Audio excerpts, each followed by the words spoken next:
চরমোনাই কেন জামাতের কাছে এসেছিল সেই ঘটনা এখন স্পষ্ট হচ্ছে, অনেকটা ফাঁস হচ্ছে, রহস্য উদ্ঘাটিত হচ্ছে। কারণ এদের মানসিকতা যে কতটা নোংরা আমি একটু দেখাবো আপনাদের। আপনারা আশ্চর্য হবেন যে কি করেছে এরা। আমার এখানে হাইপোথিসিস প্রথমে এটা যে আসলে তারা কি জোট করতে এসেছিল যে না, অথবা যে কোনো ইসলামী দল যেন ক্ষমতায় আসতে না পারে এটা ঠেকানোই তাদের রাজনীতি। এখন তো এটা মনে হয়, কারণ এতদিন তারা জামাতের সাথে জোটে বা ঐক্যে ছিল, একসাথে বিভাগীয় মহাসমাবেশ করেছে, অনেক কিছু। আর এখন জোট ছাড়ার পর তারা মিষ্টি বিতরণ করছে। এর মানে আসলে কি তারা জোট চাইতো, না জোটের পরিবেশ তৈরি করে ভেঙে দিয়ে তারপরে সেটা সেলিব্রেট করা তাদের উদ্দেশ্য ছিল? নইলে তারা মিষ্টি বিতরণ করছে কেন? এটা খুবই রহস্যজনক এবং তাৎপর্যপূর্ণ ঘটনা। চরমোনাইয়ের মুনাফিকি যখন কোডিফিকেশন হবে, হিস্ট্রিতে যখন লিপিবদ্ধ হবে, তখন তাদের এই মিষ্টি বিতরণ will be part of history. এবং আপনি দেখেন যে গাজী আতাউর রহমান সাহেব তিনি সংবাদ সম্মেলনে ঘোষণা দিলেন যে তারা জোটে থাকছে না, 11 দলীয় জোটে থাকছে না। তার হাসি মাখা মুখ, তার মধ্যে কোনো কষ্ট নেই, তার মধ্যে কোনো আক্ষেপ নেই যে এতদিন একসাথে চললাম, ওয়ান বক্স পলিসি, স্বপ্ন, সবাই এক হব, একসাথে নির্বাচনী বৈতরণী পার করব, না, এরকম কিছু নেই। তিনি হাসি মুখে ঘোষণা দেন এবং কোনো আক্ষেপ নেই। এত বড় একটা জনগণের একটা প্রত্যাশা তৈরি হয়েছিল যে না, জামাত চরমোনাই ঐক্যবদ্ধ, হুজুররা এবার ঐক্যবদ্ধ। আমরা অতীতের সবকিছু ভুলে যে একে অপরের পক্ষে অবস্থান নিয়েছিলাম। এখন সেই চরমোনাই হাসি মুখে জোট ভাঙার ঘোষণা দিল। জোটটা তো তারা ভেঙেছে, এটা নিয়ে তার কোনো ইখতিলাফ নাই। তা আল্লাহ জামাতকে বাঁচিয়েছে যে জোট ভাঙার দায় জামাতকে নিতে হয়নি, জোট ভাঙার দায় চরমোনাই নিজেরাই নিজেদের কাঁধে নিয়েছে। কারণ গাজী আতাউর রহমান সাহেব বলেন নাই যে আমরা জামাতকে বের করে দিয়েছি বা জামাত বের হয়ে গেছে, তিনি বলছেন যে আমরা বের হয়ে গেলাম, আমরা নাই। এর মানে তারা জোট ভেঙে দিয়েছেন, এটা তিনি সংবাদ সম্মেলনে স্বীকার করা হয়েছে। কিন্তু সেটা হাসি মুখী কেন? এটার পেছনে কোনো দুর্বিসন্ধি ছিল কিনা এটা আমাদের খতিয়ে দেখতে হবে। সেকেন্ড হচ্ছে, জোট ভাঙার পরে একটা ভিডিও ভাইরাল হয়েছে যে ওই সংবাদ সম্মেলনের স্থলেই জোট ভাঙার ঘোষণায় আলহামদুলিল্লাহ চিৎকার, খুশি। আর বিভিন্ন জায়গায় তারা মিষ্টি বিতরণ করেছে এবং প্রার্থী চরমোনাই পীর সাহেবের ভাই তিনি হাসাহাসি করছেন, সিনিয়র নেতারা হাসাহাসি করছেন। হ্যাঁ, জামাত শিবিরের লোকজন খুশি হয়েছে, তারাও আলহামদুলিল্লাহ বলছে, কিন্তু তাদের আলহামদুলিল্লাহ বলাটা ওয়াজ ডিফারেন্ট। কিভাবে? যে জঞ্জাল গেছে, ভেজাল গেছে। যারা পদে পদে ঝামেলা সৃষ্টি করে বা যাদের ইতিহাস ফেসিবাদের সাথে সুসম্পর্কের ইতিহাস, ফেসিবাদের সাথে মেলামেশার ইতিহাস, তারা গেছে, ভালো হয়েছে। কিন্তু জামাতের হাই কমান্ড, বিশেষ করে আমিরের জামাতের দিকে তাকান, তিনি বারবার বলছেন যে ধৈর্য ধরেন, আল্লাহর উপর ভরসা করেন, চরমোনাই ভাইদের বিরুদ্ধে কিচ্ছু বলবেন, ইসলামী আন্দোলনের প্রতি আমাদের শ্রদ্ধা থাকবে। এবং অ্যাডভোকেট ইসলাম মাহবুব জোবায়ের থেকে শুরু করে জামাতের অন্যান্য যারাই প্রতিক্রিয়া জানিয়েছেন, মলিন মুখ, হামিদুর রহমান আজাদ, এমনকি জামাত জোটের অন্য সবাই যারা ছিল, মামুনুল হক থেকে শুরু করে অন্য যারা, তারা কষ্ট পেয়েছেন। কিন্তু চরমোনাই কোনো কষ্ট পেয়েছে বলে এখন পর্যন্ত মনে হয়নি। তারা এটাকে মিষ্টি দিয়ে বিতরণ উদযাপন করছে।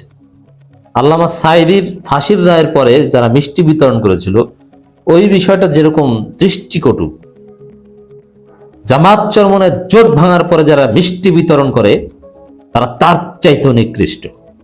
এরা অমানুষ, এরা ইসলামের নামে ভণ্ডামি করেছে, ইসলামী রাজনীতির নামে ইসলামী দলকে ক্ষমতায় আসার ঠেকানোর চেষ্টা করছে। নইলে মিষ্টি বিতরণ করবে কেন? তবে সবাই চরমোনাই এরকম না। চরমোনাইতে যে ভারতের দালাল আছে, এটা আমরা অনেক আগে থেকে বলে আসছি। শুধু চরমোনাই না, প্রায় সবগুলো কওমি ভিত্তিক দলের মধ্যে ভারতের দালাল আছে। মুফতি আমিনী সাহেব এ বিষয়ে স্পষ্ট করেছিলেন যে এই কিছুক্ষণ আগে আমার সাথে কিছু কওমি আলেম দেখা করে গেছে, এদের মধ্যে রয়ের এজেন্ট আছে। রয়ের এজেন্ট সব জায়গায় আছে, আর কওমিদের মধ্যে রয়ের এজেন্ট ঢুকানো খুব সহজ। কেন সহজ?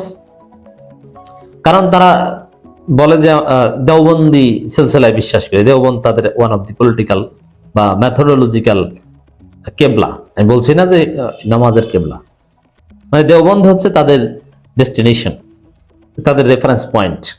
আর দেওবন্দ তো ভারতে, আর দেওবন্দ যে জায়গাটা দারুল উলুম দেওবন্দ সাহারানপুর, ওটা কিন্তু বিজেপি অধ্যুষিত এলাকা। ওখানে ক্ষমতায় থাকে অলওয়েজ বিজেপি। বিজেপি নির্বাচনে জিতে, কংগ্রেস জিততে তারাও তো ওই রত আলাদা কিছু না। কিন্তু চিন্তা করেন যে দেওবন্দ বা দেওবন্দিরা ভারতে হিন্দুত্ববাদী কংগ্রেসী, হিন্দুত্ববাদী বিজেপি, মোদীর অনুসারী। অতএব তাদের জন্য বাংলাদেশের কৌমিভিত্তিক দলের মধ্যে, যদিও চরমনাই কৌমিভিত্তিক দল নয়, রয়্যাল এজেন্ট ঢুকানো কোনো ব্যাপার না। চরমনের মধ্যে রয়্যাল এজেন্ট আছে। এটা সে আল্লামা হাফিজি হুজুরের সাথে ঝামেলার সময় কিংবা মুফতি আমিনীও ইঙ্গিত দিয়েছিল। বা যখনই দেখবেন যে আলেম ওলামার ঐক্যবদ্ধ হওয়ার চেষ্টা করে, ওই রয়্যাল এজেন্টরা ভেজাল করে।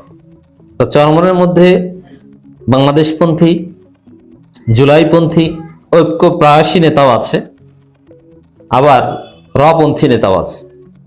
তো যারা মিষ্টি বিতরণ করেছে এরা হচ্ছে রপন্থীদের অনুসারী, এবং যারা উপস্থিত ছিল তারা হচ্ছে রপন্থী।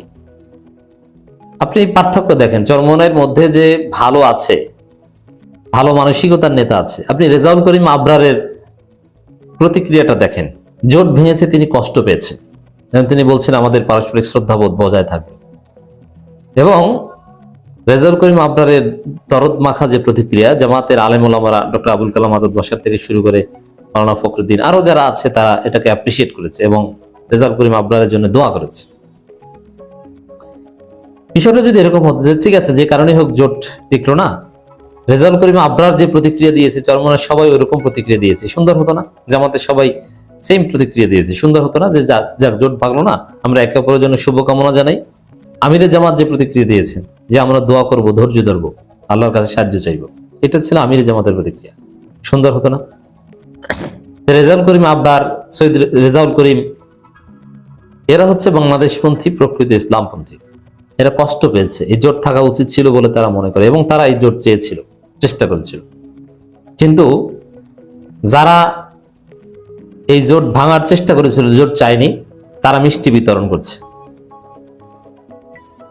এবং এই মিষ্টি বিতরণ প্রমাণ করে যে চরমনের একাংশের রাজনীতি হচ্ছে ইসলামী দল ক্ষমতায় আসা ঠেকাও, জায়গা মতো সময় মতো ছুরি লাগাও, নীরবে নিবৃতে তার সাথে চলো, ঐক্য ঐক্য খেলা খেলো, যখন সুযোগ আসবে তখন ছুরি মেরে চলে যাবা, কিন্তু বলবা ঐক্য ঐক্য ঐক্য, ঐক্যের গান গাইবা। এই সুযোগ যখনই আসবে তখনই ছুরি বসাবা, ইসলামী দল যেন ক্ষমতা আসতে না পারে। এই ভারতপন্থী রাজনীতি, রয়ের দালালির রাজনীতি চরমনের মধ্যে আছে, এবং সেটা জোট ছাড়ার পর তাদের যে পৈশাচিক উল্লাস, মিষ্টি বিতরণ, যেটা ইতিহাসে পাঠ হয়ে থাকবে, এর মাধ্যমে প্রমাণিত হলো।